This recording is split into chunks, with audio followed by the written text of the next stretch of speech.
between residential schools and the 60s scoop, there's still so much pain and trauma and aftermath of our children being disconnected. I think a lot of us are still on that search plane of who we are, and when we start to connect through our culture and through arts and crafts or music, you know, there's that aha moment of, this makes sense to me now.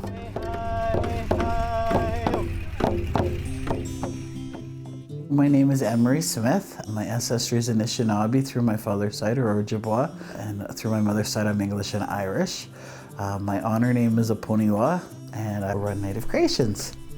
I come from a very artsy, crafty family. My earliest memories are of my grandma and her sisters sitting around quilting and doing different projects. Some of my happiest memories. But it's always been a part of my life, and we always crafted. We always made, you know, our Christmas birthday presents for each other. It's always just been a part of who we are. I was born in the early 60s, and you know, it just wasn't a safe time to be an Indigenous person. And so even though I had the arts and the crafts, I didn't know it was my culture until much later in my life. I never planned on having a business. It was more out of necessity. And so I fell into some really hard times a while back and ended up being a single mom. And, you know, I had a couple of wonderful elders who really took me under their wings and encouraged me to develop my craft. And then from there, you know, I had another elder who took me on my first powwow trail. And so we, you know, toured all through Saskatchewan, setting up at different powwows and just getting to really indulge with my culture and with the Native arts.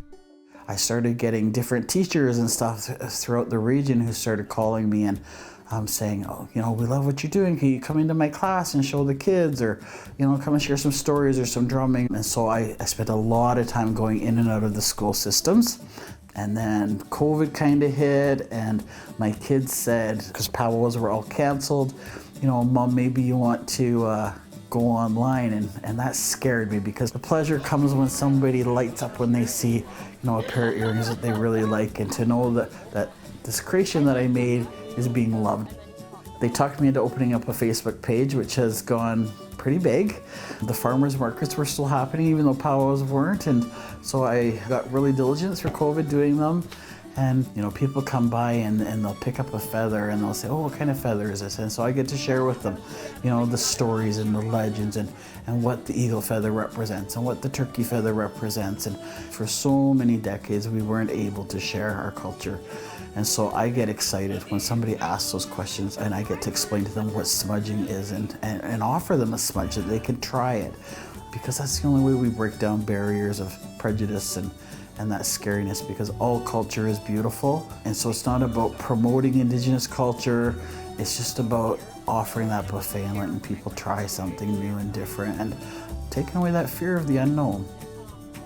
I'm grateful that we live in this time, that we can share and that we can be who we are and that we can have these discussions, and that there is so many allies coming forward that we can share each other's cultures.